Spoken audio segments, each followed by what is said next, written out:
There's this tiny moment, a split second, where everything shifts. You're being questioned, challenged, maybe even accused. Someone says you're wrong, arrogant, cold, dishonest, whatever. And in that moment, you have a choice, a quiet, invisible choice. Most people do what they were taught to do. They explain, they defend themselves. No, that's not what I meant. You misunderstood me. I swear I'm not like that. It sounds fair, right? Reasonable, honest even. But here's what no one tells you. Every time you rush to explain yourself, you're giving away power. Not just a little, a lot. Because in that moment, when you defend yourself, you're accepting their version of the story. You're agreeing that their judgment matters. You're stepping onto their turf, and once you do that, they control the game. Think about it. The second you say, "Let me explain," you're silently saying, "I need you to understand me. I need you to approve." That's not power. That's submission. Now let's step back. Let's look at this from a higher angle. People don't actually change their minds because you defended yourself. Not really. Most of the time, they already believe what they want to believe. Your justifications just sound like noise. And even if you're telling the truth, you still come off looking a little guilty. Why? Because only someone who feels attacked needs to defend. It's a trap. And the more emotionally reactive you are, the deeper you sink into it. So what's the alternative? Silence, stillness, presence. You say nothing, you don't argue, you don't explain, you just sit in it. And what happens next is something you've probably never been taught. People start wondering, they start doubting, not you, themselves, because silence is powerful. It doesn't give them anything to push against. It doesn't give them control. It doesn't give them proof. And in that vacuum, their words start to echo back to them. The insult loses weight. The accusation gets blurry. They look around for someone to validate their attack. And when no one steps in, they shrink. Their confidence cracks. And you're untouched. You didn't flinch. You didn't explain. You didn't react. Now that is power. Machiavelli understood this long before anyone else. He wasn't just writing about politics. He was writing about psychology, human nature, social power. He knew that the man who rushes to defend himself is already on the back foot. He's already lost control of the story. But the one who stays still, the one who doesn't flinch, that person forces the world to bend around them. See, we live in a world obsessed with being understood. Social media, therapy culture, everything around us teaches, explain yourself, speak your truth, make sure they know your heart. But that's not strategy, that's emotional need. And when it comes to power, real power, you don't get it by being understood. You get it by being respected, or even feared, but never pitied, never doubted. Look at the people you quietly respect, the ones who intimidate you without trying. They're not the ones talking all the time. They're the ones who speak less, the ones who leave you guessing, the ones who don't bother defending themselves because they don't need to. They make you do the work. They make you fill in the blanks. And here's the strange thing. When people are left to guess, they tend to overestimate you. They assume you're stronger, smarter, more in control than you actually are. That's the power of mystery. And the second you start explaining, that mystery disappears. Let's go deeper. Let's say you walk into a room, a meeting, a gathering, whatever. Someone takes a subtle shot at you. Maybe they question your success, your motives, your past. Everyone hears it. Everyone watches you. Most people would feel that burning pressure in their chest, that need to say something, to prove they're not what was said. But the most powerful move you can make in that moment, say nothing. Don't smile, don't smirk, don't even roll your eyes. Just let the silence stretch. Why? Because now you've flipped the script. You're not the one who looks defensive. They are. They look emotional. They look petty. They look insecure. And you look like you're above it. People notice. They start asking themselves, why didn't he respond? Does he know something we don't? Is he more powerful than we thought? You haven't just avoided the trap. You've turned it into a weapon. This is the frame control game. The person who reacts first loses control of the frame. They've admitted, even if just emotionally, that the other person's opinion matters. But when you stay still, when you let their words bounce off you like they don't matter, you stay in control. You don't just survive the attack, you redefine it. It's no longer about the accusation, it's about your response. And your lack of one just said everything. Now let's be clear, this isn't about being cold or detached for no reason. It's not about becoming a robot. It's about learning when not to play the game, because some battles aren't worth fighting, especially the ones designed to pull you off balance, especially the ones meant to make you react. That's how people bait you. They want to control your next move. But when you stay calm, when you don't give them anything, you take their power away. You make them talk to themselves. You make them doubt their attack. You make them flinch. That's how you win without fighting. And that's just the beginning. There's this thing that happens when you don't respond the way people expect. When they aim their little dig, throw a jab, take a shot, whatever you want to call it, and you just don't react. They expected resistance, pushback, emotion, maybe even a little panic. But instead, they're left standing there with their insult in their hands, and suddenly it's heavier than they thought. It doesn't land, it just hangs there.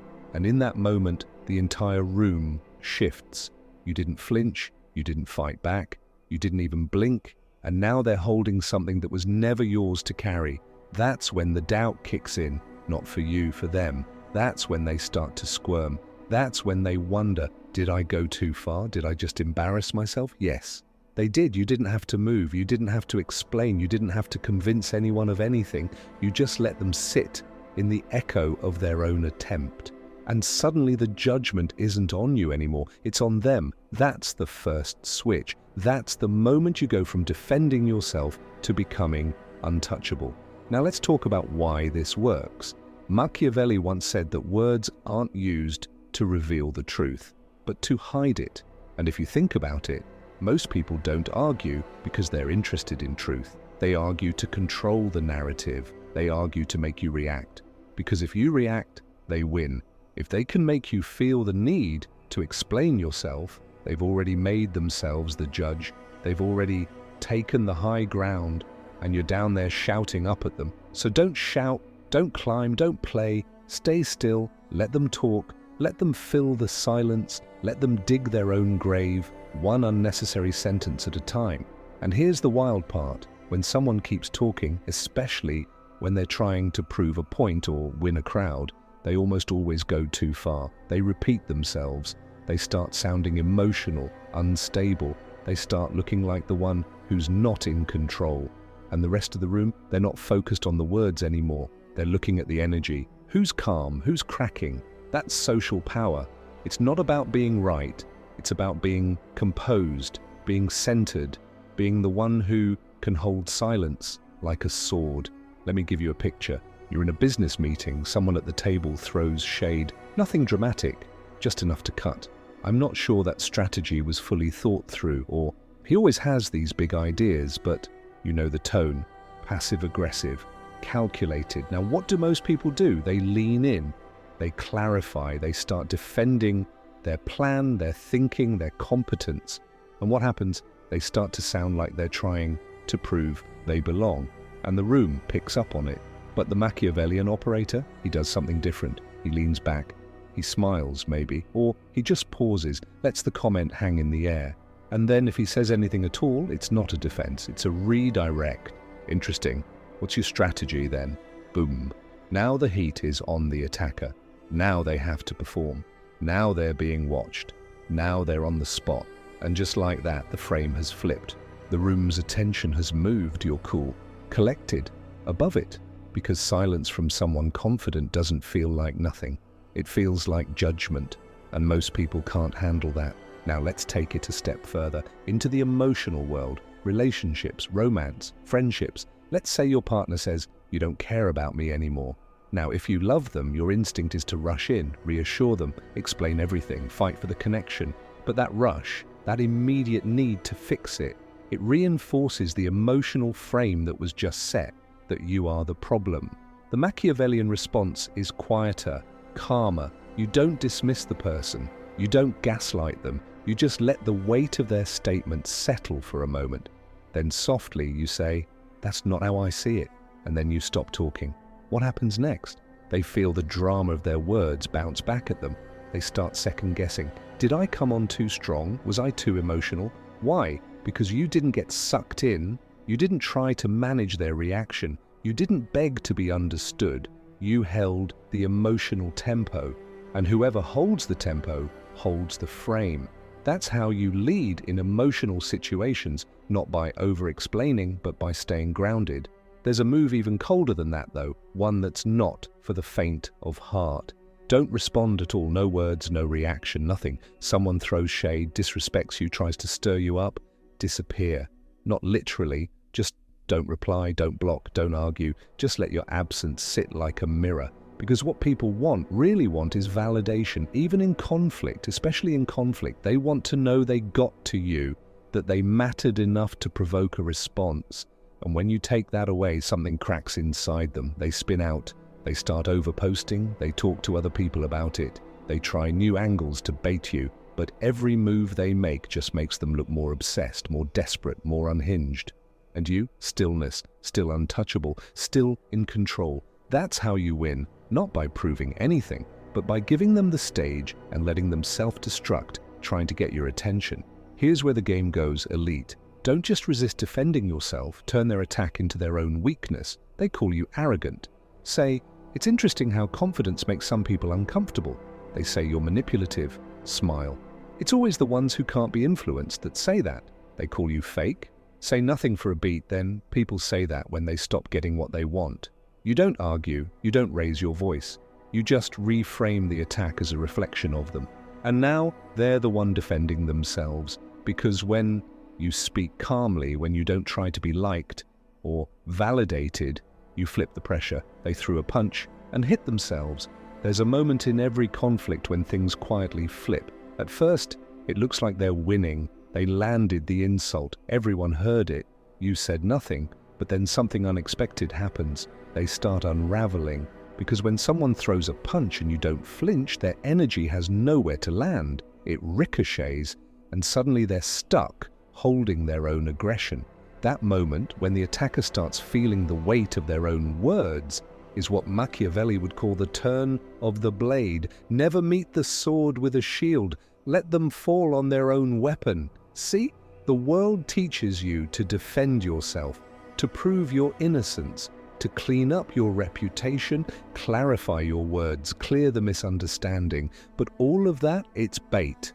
Because the second you chase innocence, you imply that guilt is even on the table. A true strategist never plays that game. He doesn't defend, he doesn't explain, he doesn't scramble to look good. He sits.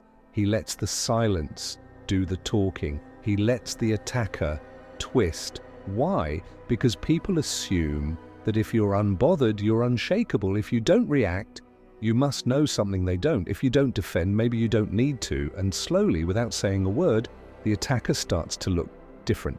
Smaller, nervous, maybe jealous, definitely reactive.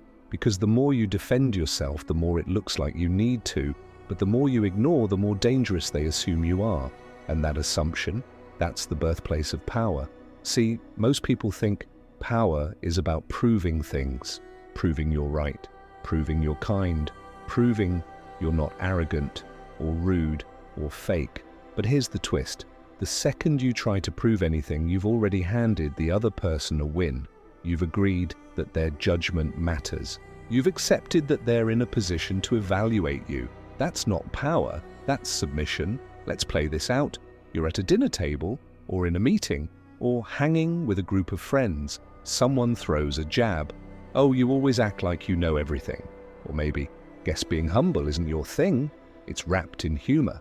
A joke, but you know what it is. A challenge. Now what do most people do? They freeze. They laugh nervously. They try to explain themselves, or worse, they make a self-deprecating comment just to smooth things over, and they think they're saving face. But what's really happening is this. The jab landed. Everyone saw it. Everyone felt it. And now the attention isn't on the person who made the joke, it's on the person who reacted to it. And that reaction makes the insult feel true. Here's how the Machiavellian handles it. He pauses, just 2 seconds, not long, but long enough for tension to grow. Then slowly, he scans the room. No anger, no panic, just calm, subtle amusement. And maybe he says something, but it's not defensive, it's not reactive, it's dismissive. You seem emotional today. or maybe just interesting take, or maybe nothing at all, just a quiet, unreadable look. Now the attacker feels it. They start shifting in their seat, looking for backup, clarifying their joke. I was just messing around. Too late. The room has changed, the heat has moved, and everyone can feel it. You didn't just take the hit, you absorbed it, and now they look insecure. That's what happens when you control your energy. But let's take it online for a second, because the game moves even faster in the digital world. You post something, someone takes a shot, they call you manipulative, toxic, fake, arrogant, whatever. They're hoping for a reaction, a tearful explanation, a detailed defense, a long clarification in the comments. But here's what Machiavelli would remind you. In the court of public opinion, silence reads like guilt, unless your silence commands fear. So here's what you do. You don't explain, you don't defend, you distort. You flip the accusation into power. Someone calls you toxic? You post, people always call you dangerous when they can't control you. That's it. No names, no rebuttal, just power. Now you've reframed the entire situation. You didn't look shaken. You didn't sound desperate. You turned their insult into proof of your strength. They look bitter. You look untouchable. That's not damage control. That's narrative dominance. Let's go deeper. Surgical precision. There are 3 tools you use instead of defending yourself. 1. Silence. The default, the foundation, cold, quiet, timeless. It leaves them exposed while you stay protected. 2nd, deflection. You don't answer the accusation, you answer the room, you shift attention, you raise the standard, you move the conversation without playing the game. 3, precision cuts. Short, sharp statements that don't just reject the accusation, they flip it. Let me give you some examples. They say, "You're full of yourself." You respond, "Confidence upsets the insecure." They say, "You're fake." You say, "I don't owe you authenticity." They say, "You think you're better than everyone." You say, "No, I just don't think like everyone." These are not explanations, they're status assertions. They don't say, "I'm innocent." They say, "You don't get to judge me." And that's the shift, that's the Machiavellian move. The true operator never begs to be seen as good. He dares people to see him as bad and walks taller for it. And here's what happens when you do this consistently. Your enemies don't just fail, they spiral, they get louder, more aggressive, more desperate. They try new ways to provoke you. They expose their obsession, their insecurity, their emotional volatility. And the whole time you're calm, silent, watching, and the world starts to notice, not just that you didn't lose, but that you never even played the game because you made them perform their own collapse. That's the Machiavellian endgame. You don't destroy your enemies. You let their obsession with you destroy them. Let's end with this. People think being misunderstood is dangerous, but being predictable, that's far worse. The misunderstood man has power. He has mystery. People watch him closely. They hesitate before crossing him. But the predictable man, he's easy to manipulate, easy to control. He's always trying to be clear, to be liked, to clean up the mess. And that makes him forgettable. Machiavelli understood this. It is better to be feared than loved if you cannot be both. But I take it even further. It's better to be confusing than predictable, because when people are confused, they become cautious. They don't act recklessly, they hesitate. And in that hesitation, you control the field. Let's crush the final illusion. You don't need a good reputation to win. You need a strong one. A good reputation is clean, agreeable, polite, and easily broken. But a strong reputation, it's sharp, unapologetic. It makes people think twice before crossing you. They may not like you, they may not trust you, but they won't ignore you. And that's what happens when you never defend yourself. At some point, the game changes. You stop thinking about how to respond and start realizing you don't need to. Because once your silence starts speaking for you, once every look, every pause, every non-reaction feels like a decision, you've crossed over into something more powerful than defense. You've stepped into aura, not silence for its own sake, not stillness out of fear, but presence, an energy that says, I'm not even in the ring you're trying to fight in. That's the final evolution of power, not force, not aggression, not argument, but a kind of calm that others feel the second you walk in the room. And the thing is, it doesn't come from being emotionless. It's not cold detachment. It's not pretending you don't care. It comes from not needing to react, not chasing approval, not being controlled by accusations, comments, or anyone else's emotional state. Because once you train yourself not to defend, not to explain, not to reach for validation, something in you shifts. You stop trying to win arguments. You start letting your existence speak for itself. And that's when power becomes effortless. Think of the people in your life, maybe a few, who never seem to explain themselves. They don't get pulled into drama. They don't rush to correct the story. They don't argue in comment sections or send long messages trying to clear things up. And yet somehow they get more respect, not less. Why? Because silence in the face of conflict creates myth. It creates tension, mystery, presence. And people can't help but fill in the blanks. They assume you must be confident, you must be powerful, you must be dangerous, because if you weren't, you'd be defending yourself, wouldn't you? That's the illusion most people never escape. The idea that if they just explain better, they'll be understood, they'll be vindicated, they'll finally earn their peace. But Machiavelli saw it differently. He didn't care about being seen as good. He cared about being in control. And the one who never defends himself, he's always in control of the frame, even when surrounded by lies. Here's the paradox. The more you try to explain yourself, the more alone you look.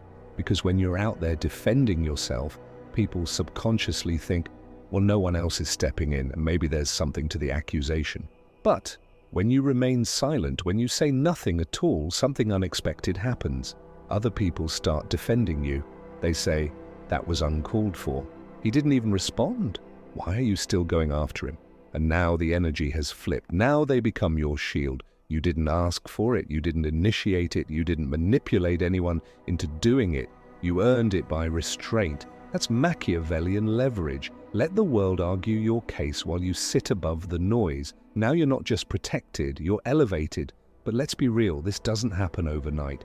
You build it slowly, intentionally, stone by stone. You do it by practicing restraint, by choosing stillness over reactivity, by never explaining more than you need to.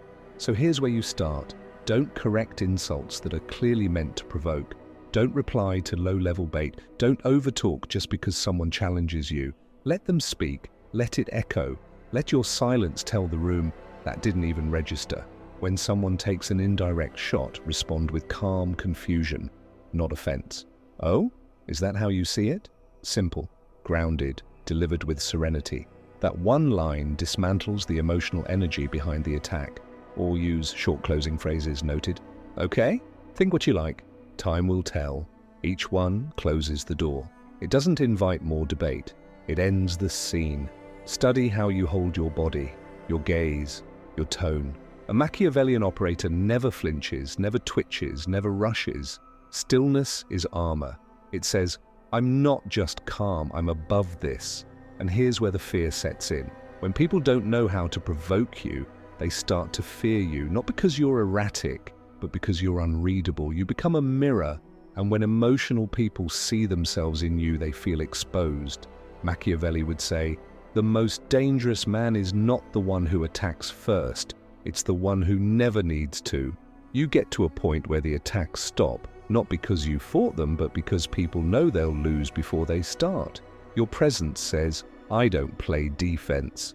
I let others destroy themselves trying to reach me. There's a difference between strength and immunity. Strength can still flinch, still feel, still fight back. Immunity doesn't even register the hit. That's the Machiavellian ideal. You don't win the argument, you end the argument before it begins. Because when you no longer defend yourself, people stop seeing you as someone who needs to be judged. Yeah, you're not on trial anymore. You're not one of them. You've elevated, you've exited the court of public approval. And the only verdict that matters, your own. From this point on, you don't live in defense. You live in definition. You define your presence, your tone, your limits, your silence. And people feel it. They feel the calm in your voice. the certainty in your eyes, the quiet weight behind your stillness. You're not resisting anymore, you're commanding. And that's when the room changes. The crowd speaks less. Your enemies fall silent. Your name carries weight, not because you fought for it, but because you never explained it. Never defending yourself doesn't mean never speaking. It means speaking only when it shifts the power. It means that when you do say something, it lands like a gavel, final, unarguable, heavy, because every time you choose not to explain, every time you stay still while the world spins, you become the one thing no one can control. A man who answers to no one but himself. A man who moves in silence. A man they can't reach. And that is untouchable.